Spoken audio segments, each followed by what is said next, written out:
السلام عليكم ورحمة الله وبركاته. نحمده ونصلي على رسوله الكريم. أما بعد، أعوذ بالله من الشيطان الرجيم. بسم الله الرحمن الرحيم. لقد كان لكم في رسول الله أسوة حسنة. صدق الله العظيم. सन्माननीय आदरणीय अध्यक्ष महोदय व उपस्थित जनसभा, वाईट कामाचा जो चोहीकडे बदनामीचे वादळ होते, अन्याय व अत्याचाराची चोहीकडे पसरलेली हवा होती. प्रिय बंधूंनो, रसूल माणुसकी सल्लल्लाहु अलैहि वसल्लम या विषयावर काही शब्द बोलण्याचा प्रयत्न करीत आहे. पैगंबर सल्लल्लाहु अलैहि वसल्लमच्या आगमनाच्या अगोदर जझीरातुल अरबवर हुकुमशाही करण्यासाठी कुणीही तयार नव्हते आणि तेथे नियोजनही नव्हते. न्याय व माणुसकी, अमानतदारी व माणुसकी विरोधी कामाचा बोलबाला होता. बुद्धिमत्ता व माणुसकीच्या लज्जेची भयंकर परिस्थिती होती. तिरस्कार, अन्याय, अत्याचार याचा जोर त्या काळी जास्त पसरलेला होता. अशा परिस्थितीत अल्लाहने माणुसकीचा धडा शिकविण्यासाठी अंधविश्वासात भटकणाऱ्या लोकांना अमानतदारी व माणुसकीचे गुण शिकविण्यासाठी पैगंबर सल्लल्लाहु अलैहि वसल्लमचे आगमन केले. अल्लाहने जेव्हा यांच्यावर दया केली तेव्हा अब्दुल्लाच्या घरामध्ये अल्लाहचा लाडका आला. आदरणीय बंधूंनो, गुन्हेगारीचे देवता बनवून माणुसकीचे रक्त पिणारे, जगात शांततेच्या नावावर गोरगरिबावर अत्याचार करणारे दंडाणगे हुकुमशाह यांनी जर पैगंबर सल्लल्लाहु अलैहि वसल्लमचे चारित्र्य पाहिले तर त्यांची मान शरमेने खाली झुकेल.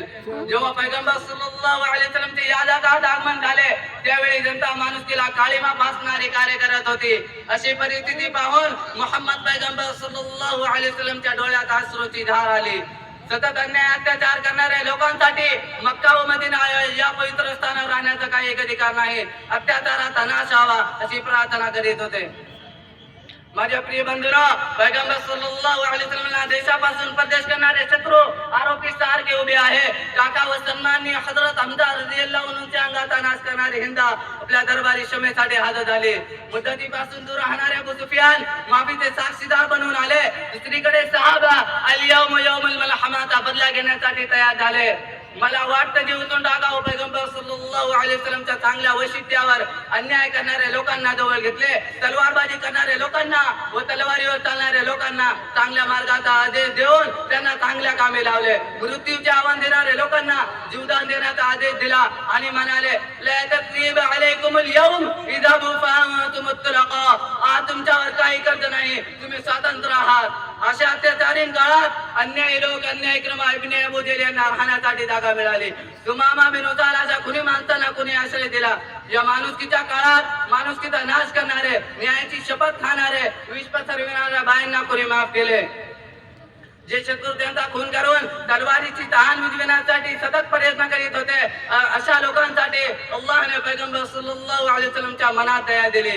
एकेकाळी हे लोक पैगंबर सल्लल्लाहु अलैहि वसल्लमच्या मक्कामध्ये आगमन झाल्यानंतर त्यांना हाकलून देण्यासाठी सतत प्रयत्न करीत होते. पण मुहम्मद पैगंबर सल्लल्लाहु अलैहि वसल्लमच्या चांगल्या वैशिष्ट्यांनी व माणुसकीपणाने त्यांना आपल्या सेवेत हजर होण्यासाठी मजबूर केले.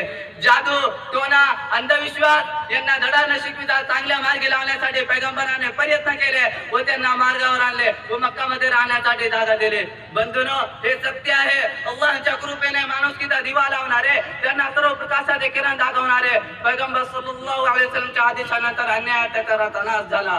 अल्लाहने आम्हा सर्वांना अशा मार्गावर चालण्याची कृपा द्यावी ही प्रार्थना करून शेवटी एक शेर बोल मी माझी जागा घेतो. आले जगात बरे स्वच्छ व पवित्र बनवून, आले जगात बरे स्वच्छ व पवित्र बनवून, पण आले नाही कोणी जगात दयाळू बनवून. खुदा हाफिज. माशाअल्लाह.